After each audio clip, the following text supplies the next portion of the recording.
Hello, my fellow New Yorkers. Today we are going to talk about what's been happening right underneath the nose of Harlem's most beloved residents. The G word, gentrification.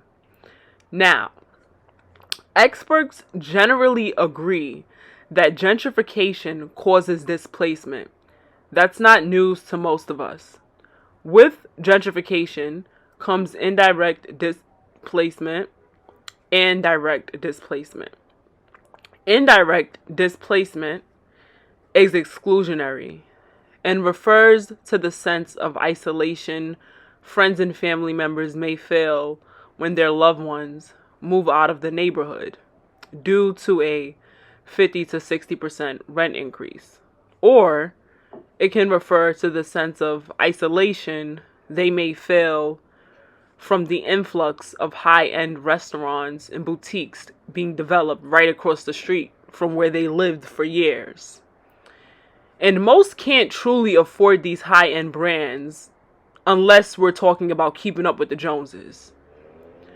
Over time, even people in the protected units start to leave the neighborhood. Direct displacement is indeed when landlords decide to increase rent by 50 to 60%, usually after being paid out by some private company, forcing people to move out of their homes. The fact that many of our country's metropolitan areas are segregated is a primary cause of many of the problems we face. The fact that children are concentrated in these schools majorly affects the achievement gap. Many of the violence from police towards young black men is a function of residential segregation.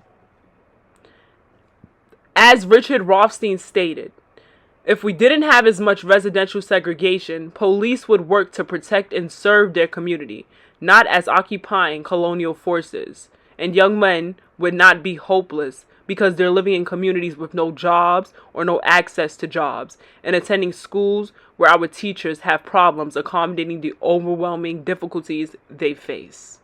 There is growing inequality in this country, and economic inequality is driven, in part, by residential segregation.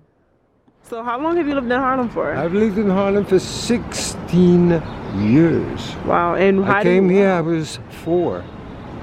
So you've seen everything, like you've seen. So did you figure out what 4 and 16 is what? 4 and 16. You've been here since you was 4. Yeah, and I've been here 16 years. So that means that you would be 20. Exactly. And you're not 20. I'm 20 plus tax. Oh, okay. All I'm right. 20 plus tax. Whatever and I pay makes a lot you of sleep taxes. in there. Okay, right. Yeah. Okay. Yeah, exactly.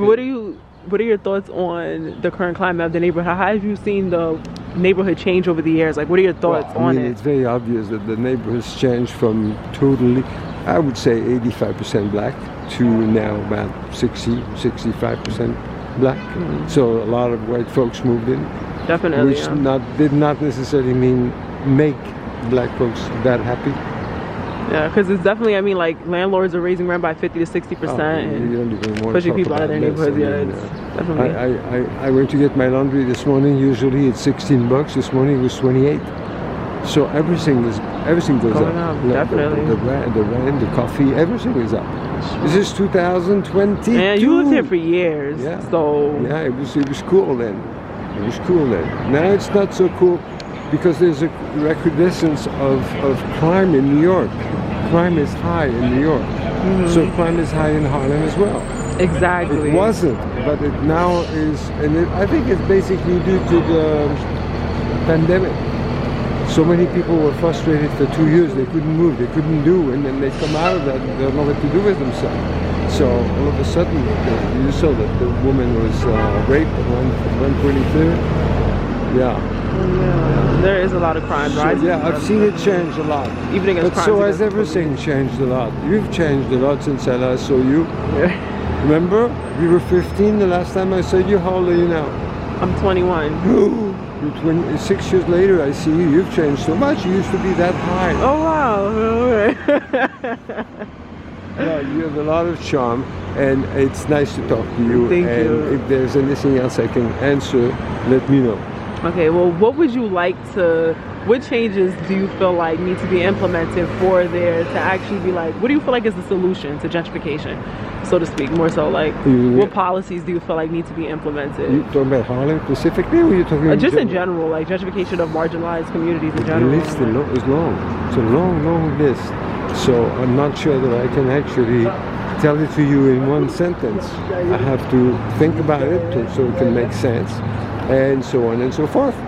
So one day when we have coffee, I can tell you what I really think. Well, definitely. Okay, great. Okay. With you. Nice to meet you. Nice meeting you as well. Yeah. Yes. Now, let's take a look at this map from Urban Oasis. We are going to talk about redlining. In 1935, the Homeowners Loan Act curated color-coded maps to refinance extant homes for borrowers who were struggling during the Great Depression. The neighborhoods that were presumed to be the most dangerous were outlined in red. The residents that were outlined in red had predominantly black residents. And were guiding whites away from those areas and more toward blue and green ones, which were majority white. The FHA, Federal Housing Administration, engaged largely in racist acts. Although the Homeowners Loan Act refinanced many loans in the neighborhoods outlined in red with no hard evidence of discrimination against black owners, let's keep in mind that there is a history of state-sponsored segregation. The FHA, Federal Housing Administration, did not insure mortgages in neighborhoods where black homeowners lived and targeted newly constructed homes that catered to white people. The loan sponsored by the government had explicit conditions not to sell any homes to African Americans. And every home had to have a clause in the deed prohibiting resale to African Americans. The entire country became suburbanized as a result. The African American families who did not have access to those homes did not gain the equity that white families gained. So, today, those homes are unaffordable to working class citizens. We need policies that prevent predatory investment schemes, protect vulnerable renters, and ones that implement rent control. Now, stay black if you're black. And if you're not, do you boo-boo. Power to the people. One love.